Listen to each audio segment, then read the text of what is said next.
और अपने दिल की मंशा को आशाकार करना। मैं अपने आयु का लाभदायक से लाभदायक हिस्सा आप प्रजा की बेहतरी और सेवा में लगाता रहा। जो कुछ मैंने किया और कर रहा हूं वह मेरा फर्ज है, ना कि किसी प्रकार का एहसान जताना है। परंतु ये सब ईश्वर की मेहरबानी है और व्यर्थ किसी प्रकार की शेखी जताना है। सारांश ये है कि आप देख रहे हैं कि मेरी अंतिम अवस्था है और ये भी आप सबको बड़ी भांति याद है। वेदों और शास्त्रों की इस बारे में क्या मंशा है। लाख वर्ष जिए आखिर एक दिन इस दुनिया से कूच करना है, परंतु एक इच्छा है जिसको मैं इजहार करना चाहता हूं, यानी कि अब राज्य भी अपने उत्तराधिकारी को सौंपना चाहता हूं। आशा है कि वह मेरी जिंदगी में सब कार्यों को संभाल ले और बड़ी भांति समझ ले। शेष रही ये बात कि राज्य किसको दिया जाए और ये शाही राज कलर किसको दिया जाए।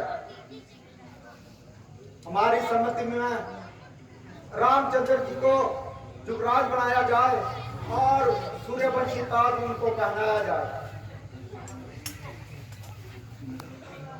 वह हर प्रकार से आला दर्जे का है और होशियार भी है और चारों बेटे से बड़ा भी है। हमने अपनी सम्मति को प्रकट कर दिया और उसका ऐलान सकल दरबार कर दिया। हमारी हार्दिक इच्छा है कि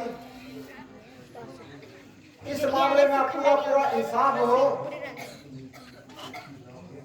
अगर किसी को मेरी सम्मति का इखलाफ हो बेहिचक होकर बतला दीजिए।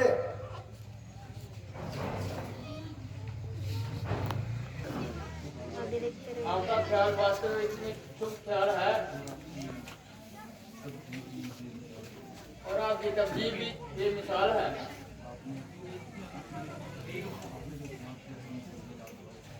आपने जो चुनाव किया है निसंदेह लाजवाब है।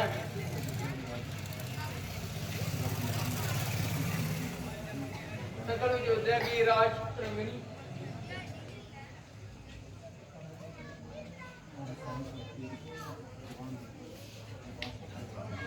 और हम सब एक जुबानों पर जवाब स्वीकार करते हैं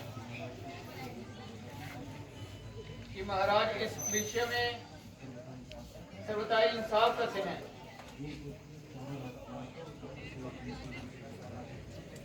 यूं तो चारों राजकुमार प्रत्येक जूने एक दूसरे से आला है, परंतु श्री राम जी का जन्म ही निराला है।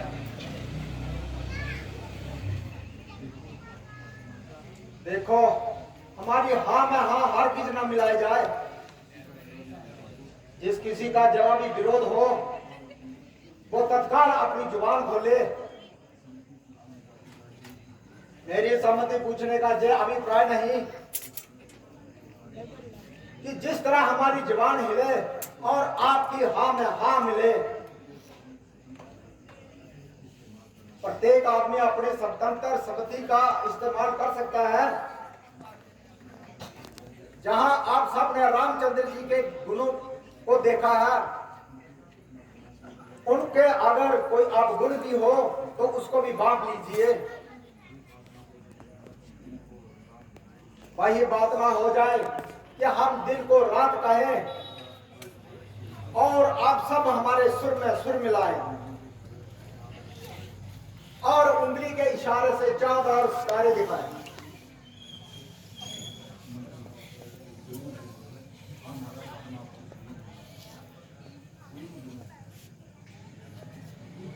हाँ महाराज, हम आपसे सहमत हैं।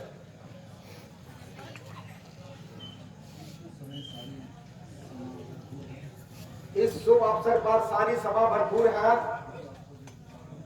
यदि आप सबको जो चुनाव मंजूर है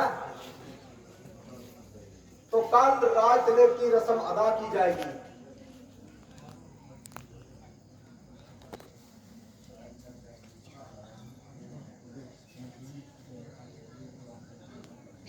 मंत्री जी, आप जाइए, रामचंद्र जी को सभा में बुलाकर लाइए। जी महाराज। सेवक आपकी आज्ञा अनुसार उपस्थित है, कहिए क्या आज्ञा है। बेटा,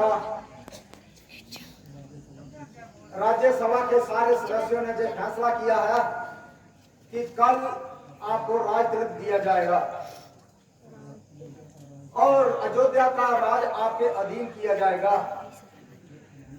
ये अमानत है जो तुमको सौंपी जा रही है।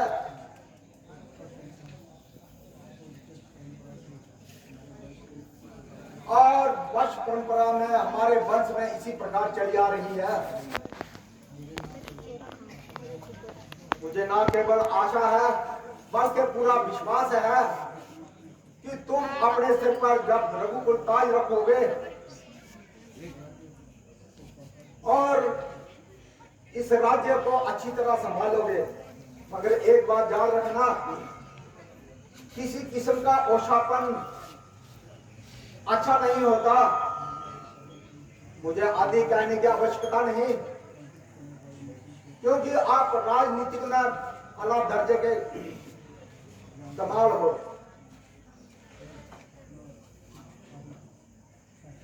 और अपना हित अनहित अच्छी तरह पहचानते हो। प्रत्येक कार्य इस प्रकार से किया जाए कि किसी भी मनुष्य को किसी तरह की उंगली उठाने का मौका ना मिले।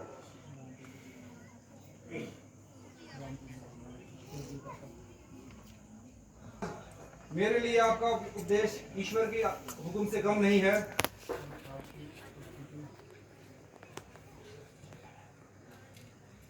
कुछ कम नहीं है। आपको हमारे सरों पे बनाए रखे।